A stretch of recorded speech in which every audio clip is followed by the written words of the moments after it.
Hello royal folks. It's good to see you all here again. This is your regular dose of royal news and analysis. But before we start, please subscribe to my channel and click the bell icon. Thanks. Prince Harry's speech at the United Nations last month continues to draw in more criticism.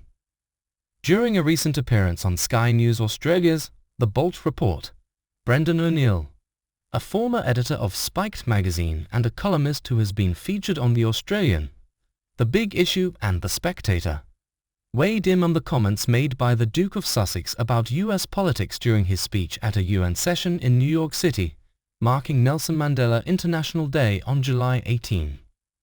In his speech, the royal spoke of a global assault on democracy and freedom, and appeared to criticize the US Supreme Court's decision to overturn the Roe v. Wade ruling, which, since 1973, had granted people the right to have an abortion across the 50 states. Examining the Duke's speech, brand and reputation management expert Eric Schiffer said the address seemed almost a desperate attempt to stay in the limelight. The California-based expert told Express.co.uk, "He is entering a political area that frankly is deep water and somewhat a strange choice, almost a reach." The expert said the Duke doesn't have a direct tie with the late South African leader. Rather, he has a strong love for Africa and his mother's links to Mr. Mandela.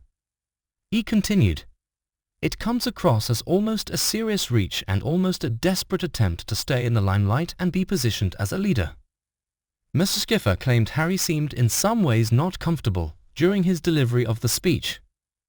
The expert went on to say he believed this perceived uncomfortableness may have stemmed from the fact that, "I think he even knows he is going to get beaten down for tackling topics for which he doesn't have strong credentials." After speaking about Mr. Mandela's indomitable spirit even during his 27 years in prison and in the face of the worst adversities, the Duke added, "This has been a painful year in a painful decade. We're living through a pandemic that continues to ravage communities in every corner of the globe. Climate change wreaking havoc on our planet, with the most vulnerable suffering most of all. The few, weaponizing lies and disinformation at the expense of the many.